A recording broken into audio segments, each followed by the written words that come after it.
And with us today is Salah Alyamani, the Director of Training Programs at the STEPS Institute for International Success, as well as an economic advisor for plans for investment projects in the private sector. Good morning, Salah. How you doing? Good morning, Muhammad. I'm doing good. Must have been a trip to get here today. Yeah, that sounds good.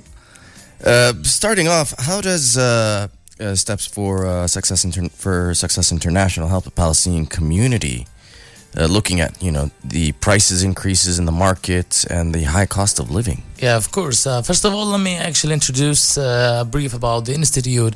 It's actually a unique institute that actually located mainly in Jerusalem, but it has a branch also in Ramallah. But most of the training programs that the institute actually offers for the Palestinians are online, and it helps actually the Palestinians in overcoming the problem of high cost of living and the prices increase, in changing their mindset, because actually the people here usually in Palestine used to complain and based on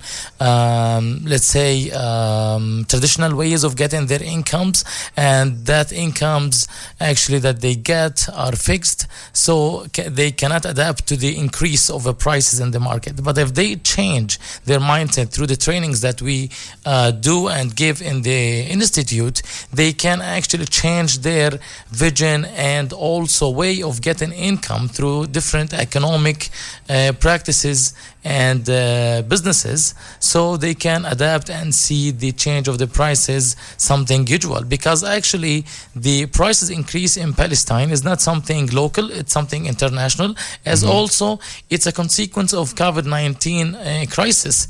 So if the crisis didn't happen, for example, the prices also will increase, because gradually in the world many factors plays in increase and decrease sometimes in the prices everywhere. So always people should actually in Palestine change their lives and develop their lives through the trainings we give in the institute to adapt to this issue, rather than just keep complaining and trying to get an answer or solution from someone else to help them in their lives. Yeah, and what could you, this is something this is an important topic, and this is an important aspect, economic empowerment. Of course. Especially for young Palestinians and specifically women, looking at unemployment rates. What could you tell us about this particular aspect of Palestinians? Sure. Actually, based on the latest statistics that many organizations did in Palestine, we see that the most or majority of unemployment rates are located in females rather than in males, because in males, actually, if they couldn't work in the local market and or find opportunities to work with their specialties or academic certificates, they can actually go to work in crafts. But for women, the actually issue is difficult. That's why actually the rates in unemployment is high actually for females. So in the institute, we focus on females or women economic empowerment to help them to participate in the Palestinian economy, to create their own opportunities in their own after they get the training in the institute, so they can actually help not only their families that they live with, but also the whole economy in the community in Palestine. That's actually the way we work on economic empowerment for women in Palestine, and of course in different aspects and fields. And this is something that you've said that I've noticed on your website, I've noticed in your literature, that you combine business as well as the academic fields from university. How does that work? What do you mean by that? Okay, actually what makes the institute so unique and impressive in its role and influence in the local Palestinian market, that it combines between the academic fields of Palestinian universities with some business trainings customized to that fields. What that means actually, in the Palestinian universities, the students do not actually study what has business to do with their academic fields or specialties they study. For example, if someone studies architecture or chemistry or physics or medicine or nursing or anything actually in the university, when he or she graduates to the market, he does not know what that specialty has to do in common with business, because actually everything what happens in the market is business, and just the image or some details in that business has different names from other actually specialties in business actually mainly.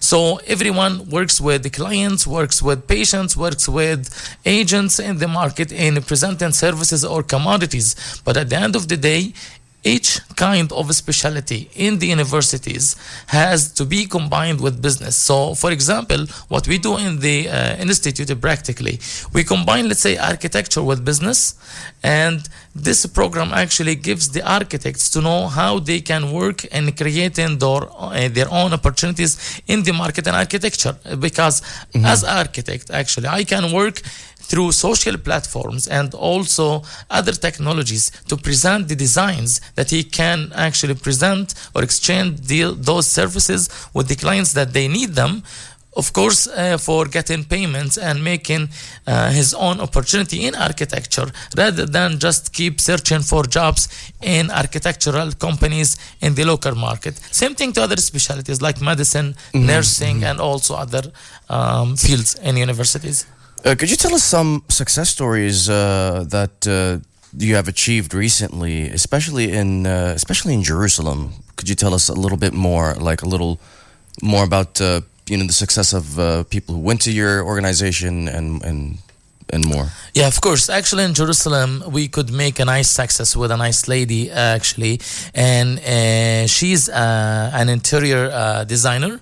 Actually, she couldn't complete her education for some reasons in the university. And now she's getting actually shorter training to develop her skills in combination between business and interior design with a nice, actually, engineer in our institute.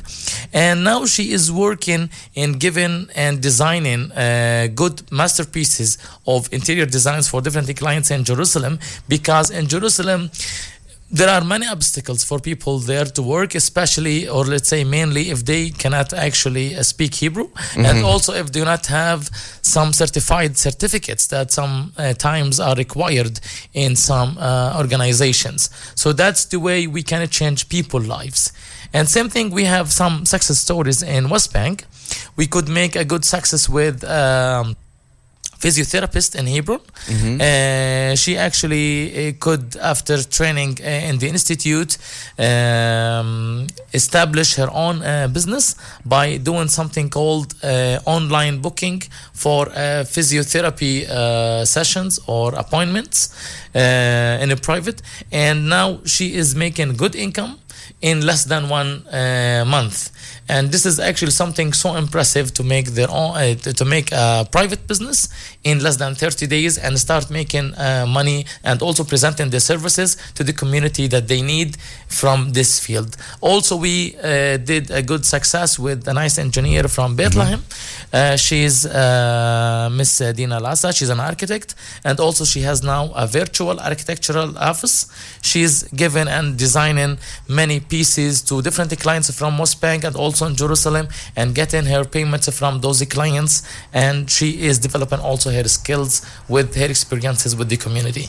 And it seems that a lot of these success stories are of Palestinian women breaking a lot of stereotypes and a lot of ideas that these women, that women in general are unable to succeed in businesses. Yes, definitely.